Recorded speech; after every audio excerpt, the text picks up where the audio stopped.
On m'a proposé de faire une conférence. Le nom m'est venu spontanément,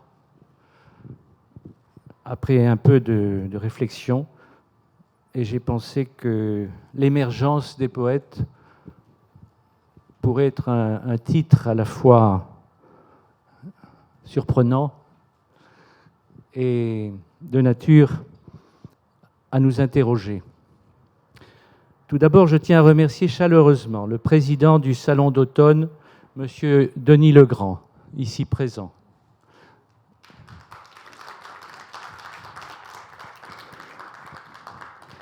D'avoir su créer cette ouverture à la poésie au sein des arts visuels en invitant la Société des poètes français, la plus ancienne et la plus importante association de poètes de France et de la francophonie, créée en 1902 pour commémorer le centenaire de la naissance de Victor Hugo, reconnu d'utilité publique et reposant entièrement sur le travail et l'engagement de poètes bénévoles.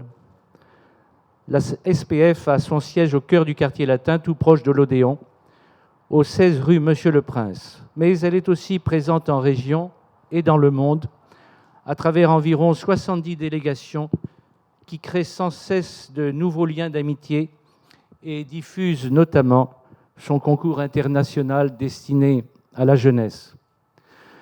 Je vous invite à consulter son site sociétédespoètesfrançais.com pour obtenir toutes les informations complémentaires. S'il est un intérêt que j'intervienne à l'occasion de ce salon d'automne, ce n'est pas en tant que théoricien de la poésie, mais en qualité de porte-parole de nombre de poètes, et par là même observateur à la fois de leur volonté de puissance au sens nietzschéen et de l'émergence de leur rôle dans la société, laquelle émergence pourrait sembler incongrue dans nos temps actuels, mais pourtant empreinte de signes favorables dans le cadre d'une humanité paradoxalement à la fois muselée et en mouvement. Nous pouvons en effet constater que l'accélération de l'évolution de nos modes de construction sociétale nous amène et oblige presque les poètes à devenir plus que jamais des visionnaires. J'ai réparti en deux grands chapitres. Le premier, la poésie et le poète au sein de la société, et le deuxième, des éléments d'espérance. Je vais commencer donc par le poète au sein de la société et la poésie. Le poète et son histoire. La poésie, fleuron littéraire de la culture, a dû s'adapter au courant de l'histoire, passant comme cette dernière par des déchirements sans fin. La poésie répond à une aspiration au bonheur, qui en fait sa clé de voûte. Le langage a certes évolué au fil des siècles. Or, si le langage poétique a su préserver le lent affinage de ses règles de musicalité, c'est souvent son évolution, plus ou moins controversée, qui permet de reconnaître la poésie dite contemporaine. Quant au poète, il reste la voix de l'humain pris dans sa tourmente personnelle. Dès qu'il laisse un tant soit peu son esprit vagabonder, il en recueille des parfums et de la douceur. Il devient le témoin parlant d'âmes en suspens, et ce, depuis toujours. Le poète, dans sa recherche profonde, qui peut s'apparenter à celle d'une transcendance, s'affranchit-il des apparences? À chacun de penser ses croyances selon son chemin. Tel poète cultivera sa mélancolie pour replonger dans un romantisme attristant. Tel autre orientera sa création vers des thèmes plus différenciés, suivant son humeur du moment. Qu'importe, dès lors que l'on s'achemine vers un partage réussi des peines et des joies, au travers des méandres de l'amitié et de l'amour, jusqu'à la recherche du sens de la vie au sein de sa condition humaine. Qu'importe aussi que cet artiste, le poète, qui depuis Charles Baudelaire a pointé l'étrangeté de l'homme, puisse nous poser la question du mensonge qui est installé dans nos dires pour ceux et nous parler de l'existence d'un paradis perdu et de notre capacité à pouvoir le recréer. Ailleurs, demain peut-être, aujourd'hui, pourquoi pas. Si mensonge il y a, l'exercice du poète ne saurait souffrir la moindre accusation de malhonnêteté, car la vérité qui s'y cache toujours transparaît aussitôt en son plus bel habit. Une œuvre poétique digne de ce nom trouvera-t-elle pour autant sa place dans les empreintes du temps sans une vision authentique de son auteur, en adéquation avec une vraie nécessité collective? J'ajouterai une définition de la poésie, hors la question du vieux débat sur le fond et la forme.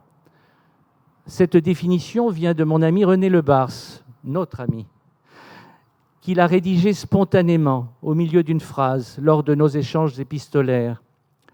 La poésie ressort d'une alchimie secrète, parfois fortuite, entre les mots et le mystère du monde. On peut applaudir.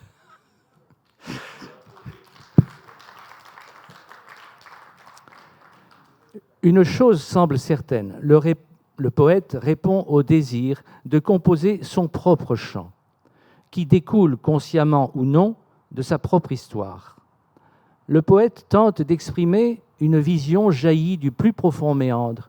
En cela, il devient un bon sorcier des mots, survolant ses airs rimés dans son désir de porter une lumière sans cesse renouvelée. Deuxième sous-partie, poésie et théâtre. Les poètes, collecteurs d'émotions et porteurs de lumière, rêvent aussi de faire entendre leurs textes par un large public. Friands de scènes ouvertes où la lecture de poèmes permet le partage d'horizons nouveaux, recréant les émotions de vécus plus ou moins imaginaires, ils y offrent le meilleur de leur création pour devenir des miroirs où chacun puise les mots jaillissant de sources régénératrices. Transformer la poésie en parole vivante sous les yeux de spectateurs, c'est pour le poète une façon de confronter son être à l'altérité, comme un miroir qui ouvre à une autre scène, au pays des merveilles. À l'instar du dire, l'oral crée en soi et toujours des instants de théâtre. La poésie n'aurait-elle d'ailleurs pas tous les droits de renouer directement avec le théâtre, alors qu'elle a englobé quasiment l'ensemble de la littérature jusqu'au milieu du XIXe siècle ? Depuis la seconde moitié du XXe siècle, c'est justement le théâtre, dans son renouvellement, qui en appelle à la poésie, par les voix de Jean Vilar, Antoine Vitez ou plus récemment Olivier Py. La poésie, dans sa fonction déclamatrice, nous revient donc en force. Elle se situe entre texte et scène, présente dans le théâtre contemporain comme elle l'était en partie dans la tragédie grecque antique, à la manière du rhapsode qui allait dire des poèmes épiques de ville en ville. Tout comme aussi les troubadours et les trouvères qui inventaient leurs chansons de gestes, ne pouvant créer, puisque Dieu seul crée, laissant aux jongleurs le soin de les colporter. Ainsi, depuis l'Antiquité jusqu'à nos jours, il n'est pas de cesse de tendre vers une poésie qui prendrait corps. Par des créations protéiformes où tous les arts seraient conviés, l'événement poétique permettrait aux spectateurs de rejoindre les créateurs dans l'émotion d'une même expérience, rapprochant ainsi les êtres humains. Or, bien que ce ne soit pas sa spécificité, n'est-ce pas à cela que sert aussi la poésie ? Troisième sous-partie, la poésie conquérante. Prendre de la hauteur, pour éviter la vague qui nous ramène sur notre île d'étroit voisinage, passer la barrière de l'enfermement, lutter à contre-courant d'une pseudo-pensée bien orchestrée pour décourager les masses autant que les individus. Chaque recueil de poésie représente une part de pensée poétique.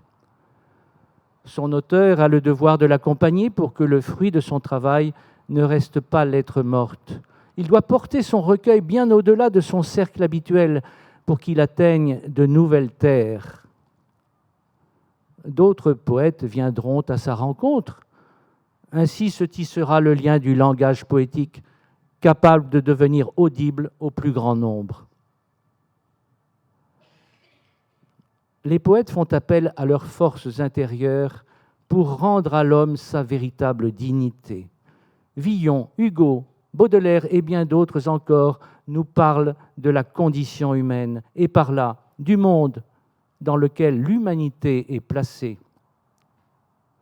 Non, la poésie, puissant cri dans ce monde vers la nudité des âmes qui l'habitent, ne date pas d'hier. Elle peut même largement espérer dater d'aujourd'hui. Et plus que jamais, devenir une nouvelle source de salut pour les individus, les insulaires que nous sommes, en manque de lien avec une vraie société humaine. Autour de nos idéaux. S'il est vrai que la poésie romantique semble parfois aimer à entretenir, voire bâtir de toutes pièces le souvenir d'un monde ou d'un amour perdus ou désirés, le poète romantique n'a pas disparu de notre époque tourmentée, même si, à présent, il s'est souvent écarté de l'esthétisme triomphant du XIXe siècle. Au contraire, notre époque tourmentée n'appelle-t-elle pas à un renouveau du romantisme? L'on peut cependant regretter ces temps où le grand public s'intéressait à la poésie. Car si nous en sommes arrivés au triste constat que les poètes ne font plus guère recette, ne doit-on pas admettre qu'un certain hermétisme en soit l'une des causes? Citons au passage le dadaïsme de l'entre-deux-guerres qui désagrégea le langage autant que l'esprit par une recherche sur l'inconscient humain où trop souvent l'horreur est tapie. Pour le surréalisme, cette recherche s'est plus heureusement exprimée dans les autres arts, comme en musique ou en peinture, tous domaines artistiques plus enveloppants et préservant ainsi toute signification du dire. Au demeurant, pour restituer ce qui nous ferait humains et non mécaniques inconscientes et hors de l'âme, ne nous reste-t-il pas davantage en mémoire des bribes de poèmes, tels le final de Milly ou la terre natale de Lamartine? Objets inanimés, avez-vous donc une âme qui s'attache à votre âme et la force d'aimer? Ou bien, frôlant bientôt un demi-millénaire d'ancienneté, ce final de « Quand vous serez bien vieille » de Ronsard? Cueillez dès aujourd'hui les roses de la vie. Nous pourrions par analogie recentrer notre propos sur les événements qui nous assaillent en ce début de troisième décennie du XXIe siècle. L'on assiste à la déliquescence d'une société affaiblie par les doutes, démotivée par les incompréhensions, voire désireuse de se soustraire à ses devoirs et finalement prête au sacrifice qui se situerait dans sa propre désorganisation civile. Pire encore, aveuglée, elle s'avancerait, à en croire certains, vers un futur suicide, transhumaniste, sous prétexte d'améliorer par la science et les techniques le confort et les capacités physiques et mentales de l'être humain. C'est pourquoi la poésie devient fondamentale, essentielle et incontournable en étant toujours disponible par sa structure protéiforme pour recréer par son mouvement propre l'interrogation sur ce que peut signifier l'humanisme. La civilisation occidentale s'est tournée vers les images, qu'elle consomme à s'en gaver. Mais que devient l'imaginaire et la réflexion sur les forces invisibles qui nous entourent, nourriture symbolique indispensable pour les poètes et tout ce qui touche à l'art en général. La dégradation de l'écriture d'un peuple reflète son niveau de déculturation et le degré de la pente sur laquelle il se laisse induire vers son irrémédiable décadence. Les poètes d'aujourd'hui vont-ils savoir trouver des chemins de traverse par où détourner leurs contemporains d'un effet d'entraînement suicidaire? Car nous sentons bien vers quel destin tragique se dirige notre société, qui développe ses propres contradictions entre individualisme, autrement dit le narcissisme, et l'idéal sociétal solidaire. Plus que jamais, nous devons nous rattacher à l'esprit de corps qui construisit notre culture depuis au moins l'an 1000, où la langue française commença de voler de ses propres ailes, nous rassembler autour des idéaux de solidarité et oser agir pour vaincre les peurs factices dont on voudrait nous affubler. Il en va de la sauvegarde de notre patrimoine, tant matériel qu'immatériel, dont les attributs se nomment beauté, amour, lumière, et dont le joyau qui ne peut se porter qu'avec dignité s'appelle liberté. Questionnement face à une vision défavorable de la poésie. Pour autant que les considérations qui précèdent émanent majoritairement des poètes eux-mêmes, tels qu'ils imaginent leur rôle, le point de vue du grand public à leur égard laisse à désirer. Qu'il n'ait pas de point de vue du tout, du fait qu'il ignore jusqu'à leur existence même, ou qu'il considère les poètes comme des êtres dénués de sens pratique, vivant en marge des réalités, fantaisistes, rêveurs, voire niais, ou n'apportant aucune réponse concrète aux préoccupations du temps. Or, l'on peut simplement se demander pourquoi ne s'intéresse-t-on pas davantage à la poésie? La vérité n'est parfois pas bonne à dire.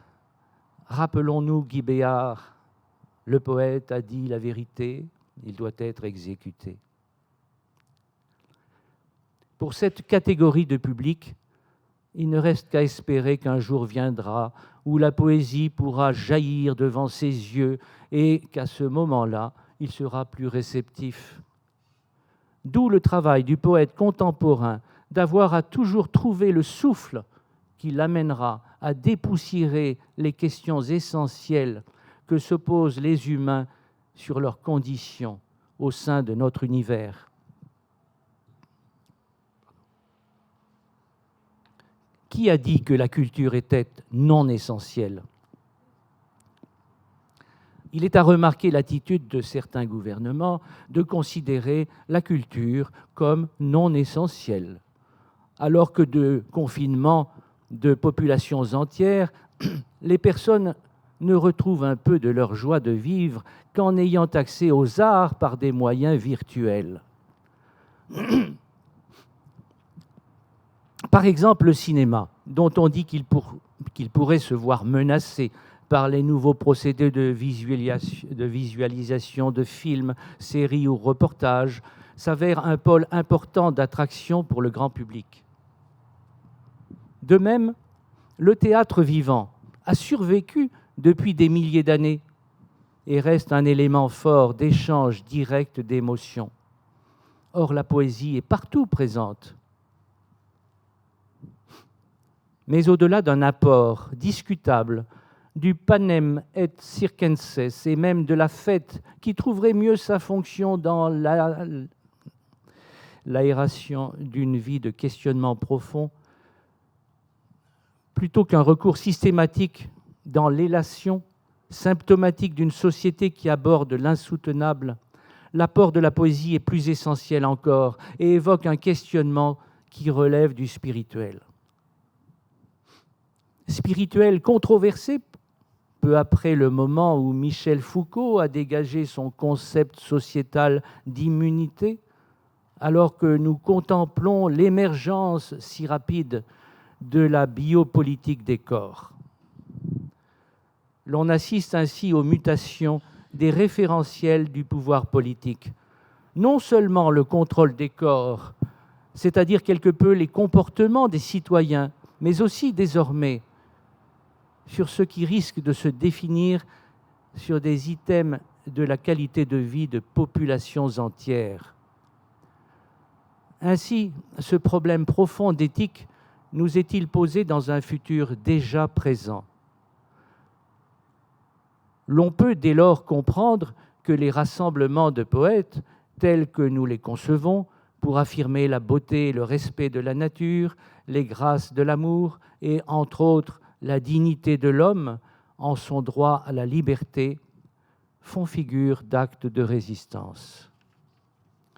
Alors oui, les poètes ont le devoir d'entrer en résistance pour défendre la société dans ses valeurs de liberté, dans l'égalité et dans la fraternité, car ces valeurs semblent maintenant en péril puisque la haine semble s'emparer du terrain.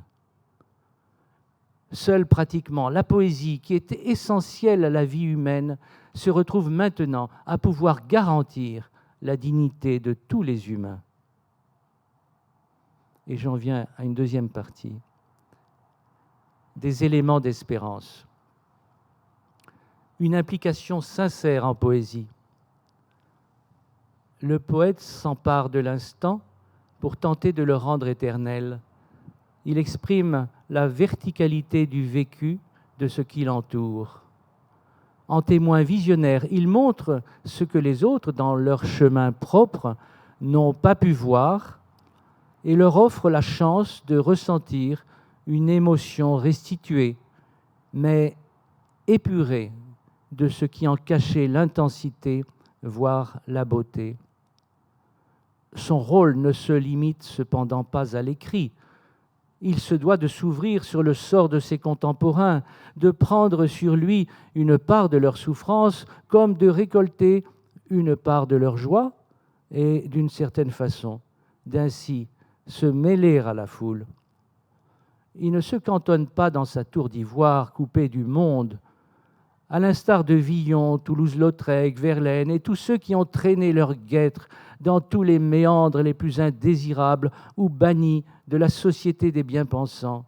Avec son profond regard humaniste, le poète ou l'artiste est inspiré par notre comédie humaine. Il a aussi son rôle à jouer dans la société, en s'impliquant dans la vie quotidienne par l'échange et la transmission d'une sorte d'exemplarité de fraternité vraie en rapport avec ses créations. À défaut de quoi, il se disqualifierait aux yeux de son premier cercle, celui qui lui apporte son premier élan, s'il le mérite vraiment, ou, dans le cas contraire, finit par l'exclure et le faire oublier post-mortem. Plus souvent que leurs aînés, je ferai le constat que les jeunes s'avèrent spontanément ouverts à l'esprit poétique. Mais n'est-ce pas cette période tourmentée qui anime d'autant plus ce désir? N'est-ce pas là un indice du caractère essentiel actuel de la poésie au sein de nos sociétés en tourmente? C'est en priorité à ces jeunes-là que nous devons nous adresser, car ils auront demain à prendre le relais de nos actions. Sans pour autant oublier les autres poètes en cours de cheminement, car notre souhait serait de susciter avant tout cet esprit poétique, au-delà même des possibles et réels écrits, car seul l'esprit poétique peut porter maintenant les valeurs de liberté et d'humanisme. Tout poète est dans ses aspirations à la recherche d'un paradis perdu, en quête d'un Graal dont chacun est porteur dans son imaginaire. ce bonheur hypothétique vers lequel nous tendons et nous orientons ne se trouve pas forcément dans le lointain d'un bel horizon, autrement dit plus loin et plus tard. La lumière se tient au-dessus de nos têtes et peut nous pénétrer ici et maintenant, grâce à la poésie. L'inspiration communicative du poète. Pourrait-on considérer l'inspiration du poète comme un phénomène magique venant d'en haut ou d'en bas, c'est selon, bref, d'un ailleurs que lui-même, à l'instar de la muse des anciens qui personnifie cet ailleurs, inspirant notamment dans l'amour. Confronté à sa condition humaine, d'où dérivent les vicissitudes qui tissent notre société, le poète s'élève vers les cœurs humains pour en composer sa propre musique de l'âme. Je dis bien musique, car cela partirait de la muse.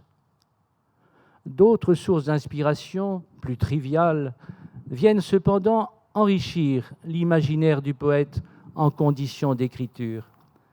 Il s'agit pourtant des plus nombreuses et des plus intéressantes dans les observations des curiosités humaines qui permettent d'échanger avec autrui dans les domaines les plus variés. Nous dirons qu'il s'agit là de recherches techniques, tout aussi bien dans la forme que dans le fond, car dans ses racines mêmes, la poésie impose aux poètes d'aller chercher leur source à celle de la vie.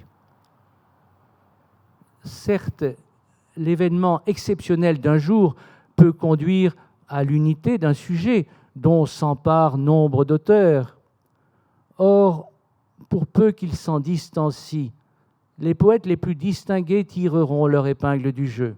Ils auront ajouté à leur part de connaissances un sens particulier de la création, dont la forme poétique saura toucher les esprits. La poésie est avant tout aussi un savoir populaire, puisqu'elle se nourrit de l'école de la vie. Mais tout ce qui fait la différence du simple esprit poétique avec l'écrit passe d'abord à l'occasion de l'originalité d'une émotion, par la qualité de la construction des mots et le choix des mots eux-mêmes, amenant par un travail d'orfèvre à l'œuvre achevée, qui, en un condensé d'expressions, fait naître chez le lecteur le bien-être d'un partage de la pensée, l'idée d'appartenance à la scène, l'image d'une fusion cosmique que l'on peut qualifier d'harmonie. Nous en arrivons alors au fondement même de la pensée où le poème, par la transmission fraternelle de son énergie revigorante propre, voisine du partage d'amour, sera devenu pour le lecteur, à son tour, l'écho d'un délicat éveil sur une vision en devenir, la source d'une sorte d'inspiration jaillissante. Importance des associations de poètes et des publications. Nous relèverons ici ce que nous avons mentionné au long de notre exposé, l'esprit de la poésie en renaissance chez les jeunes générations vivant dans cette tourmente sociétale actuelle. Plus que jamais, la poésie doit se fédérer en associations reconnues par tous pour y promouvoir les valeurs essentielles de liberté, dans l'égalité, en toute fraternité, valeurs qui nous fondent toujours en France. Les interrogations fondamentales sur la condition humaine et l'éthique qui en découlerait sont partie prenante de ce qui fait la poésie dans sa modernité, telle que des poètes célèbres nous l'ont montré. Il faudrait faciliter l'accès aux publications à tous ceux qui ouvriraient à un monde meilleur, sans céder aux tentations des magiciens tels que l'entendait Platon dans le Sophiste. Car la société, d'où émanent actuellement tant de sophismes, ne peut que se réjouir du discours poétique qui interroge une vérité. Ainsi, nous participerons bien anonymement et sur de longues années à ce que nous appellerons la gloire de l'homme, celle des bâtisseurs d'une vraie société de fraternité intergénérationnelle. J'ai presque fini. La poésie, souffle authentique de liberté. Découvrir la poésie, c'est se doter de moyens nouveaux d'adaptation au vivant, de compréhension de l'Umwelt dans une cohésion intuitive avec l'essence de l'univers. Comprise ainsi, la poésie devient intemporelle, bien qu'ancrée dans le contexte du poète lui-même, mais sans qu'elle s'y laisse corrompre et détourner. En cela, la poésie puise sa force à la source de l'énergie originelle du vivant pour une authentique libération intérieure de l'homme par rapport aux événements de l'instant. Dans leurs textes, les poètes d'aujourd'hui semblent bien s'orienter majoritairement vers un objectif de rétablissement d'un souffle salvateur de paix, de justice et d'amour, quand le monde extérieur pourrait bien prendre le chemin de s'y opposer. Et enfin, contre les faux rivaux. Non pas que je sous-estime leur puissance, mais contre ce qui deviendrait le discours moderne des sophistes, sans âme, mais mus par l'intelligence artificielle, je poserai la question suivante. L'humain ne détient-il pas, seul dans l'univers, l'âme de la poésie? Je vous laisserai ainsi dans cette expectative. Merci de votre écoute.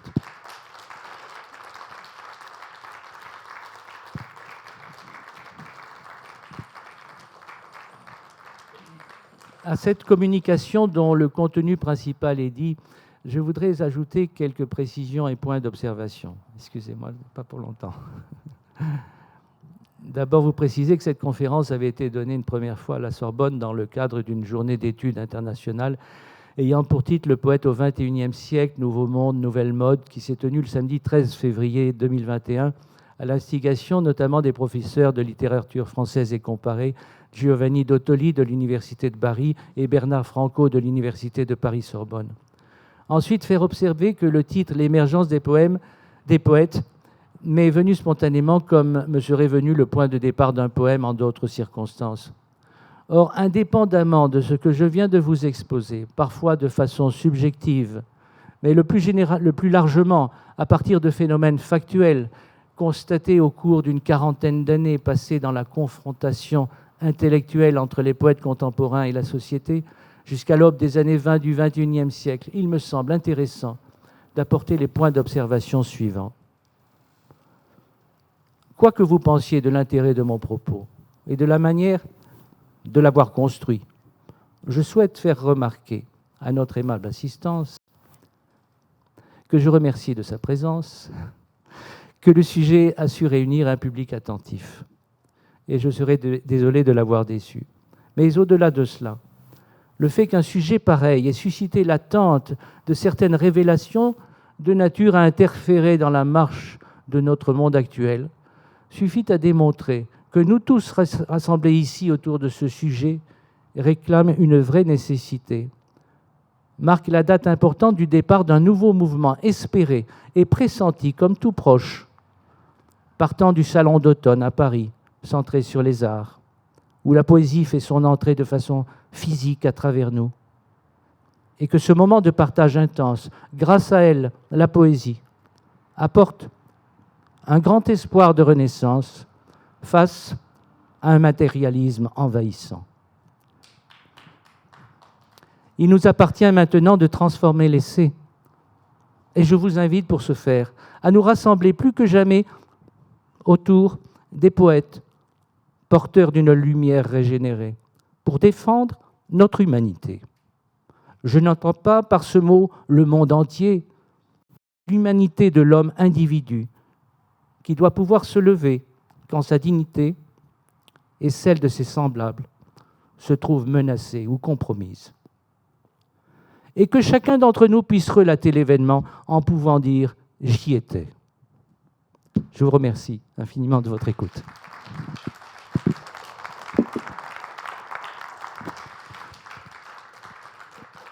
J'ai fini, mais je voudrais simplement, sur l'heure qui nous était allouée, il nous reste guère moins que la moitié du temps, car je ne suis pas un professeur d'université capable de disserter durant un cours entier autour d'une seule phrase, ni du genre à rédiger en 3 pages ce qui peut être condensé en un court poème. Comme l'a dit Nicolas Boileau dans son art poétique de 1674, un sonnet sans défaut vaut seul un long poème. Alors, je suis à votre disposition pour répondre à vos questions éventuelles et engager ensemble un petit dialogue de réflexion, y compris sur les objectifs de la Société des poètes français. Et puis, je rappelle qu'un récital poétique et musical de qualité aura lieu demain à 13h30 à cette même place.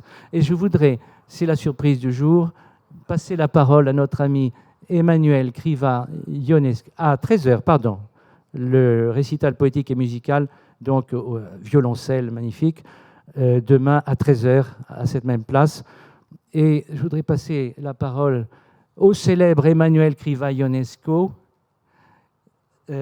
qui, dans le prolongement de cette conférence en quelque sorte, et qui nous fait l'amitié de sa présence et de filmer de son côté, va nous dire un mot de son œuvre magistrale qu'il fait circuler dans le monde entier, une œuvre à la fois picturale qui fait le lien avec l'écrit, qui s'appelle « La légende de l'amour sans fin ». J'ai pensé que c'était vraiment idéal pour faire le lien entre les arts et la poésie. Emmanuel, si tu veux prendre la parole. Je crois que ce micro marche aussi. Je commence par vous dire qu'il y a 2 jours... Plus près. Non, tu touches à rien, mais simplement plus près. Oui. Il y a 2 jours, je ne savais pas que je serais là. Donc, j'ai reçu une invitation, j'ai rencontré Jean-Charles et j'ai fait l'exploit de pouvoir tenir debout depuis le jour de la présentation à la presse jusqu'à là. Bon, maintenant, parenthèse. Donc, je rajoute au très beau discours de notre ami la cerise sur le gâteau, pour ainsi dire. Donc, vous avez une poésie physique. Voilà. Du regard, du toucher. Et le poème, c'est le poème qui a donné naissance, dans ce qu'elle parlait, à la légende de l'amour sans fin. Bon, ceux qui ont eu la chance d'avoir la plaquette, au dos, donc vous avez le tableau, et pour résumer tout, il y a des extraits du tableau, dont celui-ci et celui-là, qui sont 2 poèmes. Donc, le premier qui est en haut, c'est, j'essaie de le dire, bon, « Amour, prends-moi dans tes bras et serre-moi fort, très fort. Nous sommes un seul être et rien ne peut nous séparer. » Et dans le tableau, il est écrit à la main. Celui qui l'a écrit, c'est elle. Et il apparaît dans chaque tableau, parce que c'est une série de tableaux, là, c'est la légende. Et le deuxième, qui est là, qui sort en bas, je l'ai écrit en italien et en français, parce que l'original est en roumain. Pourquoi en italien et en français? Parce que vous avez l'histoire de ce tableau qui est Verdi, la Traviata de San Marco, la Nouvelle-Athènes. Donc, il est traduit aussi en italien parce que le tableau est fait après 2 représentations d'opéra La Traviata à Venise et à Paris. Donc, je vais vous le lire en français, vous l'avez aussi en italien. Tout mon être est rempli de toi. Où y aurait-il encore de la place pour moi? La seule place est en toi. J'essaye de me nicher où je peux. Je t'aime, moi aussi je t'aime. Merci. Merci Emmanuel, on t'applaudit. Eh bien voilà, c'est fini là. Mais je peux répondre à des questions si vous le voulez. Merci Monsieur Legrand d'avoir assisté. Ah, ben c'est gentil. Oui, on vous remercie pour cet exposé passionnant et très complet, et très professionnel. On ne regrette pas de vous avoir invité. Et je pense que demain, il ne faut pas oublier, donc où est-ce qu'il est, Jean-Pierre? Il est là. Ah oui, oui, donc demain, il sera réciter des poèmes anciens et contemporains, c'est ça, voilà. Oui. Et j'ai compris dans cet exposé que les préoccupations des poètes sont tout à fait les mêmes que celles des artistes. Quand vous avez parlé de culture, de choses comme ça, on s'est reconnu complètement. Donc je pense que vous êtes bien installés au Salon d'automne. On vous retrouve demain et peut-être l'année prochaine.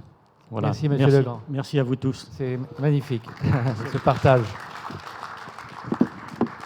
Jean-Pierre va peut-être nous dire un mot sur demain. Voilà.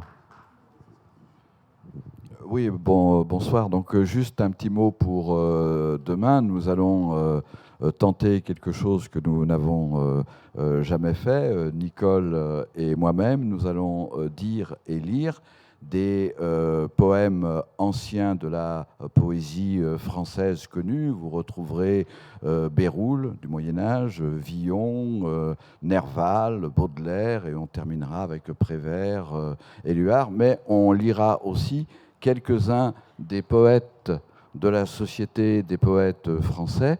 On vous a apporté quelques exemplaires des livres qui sont édités.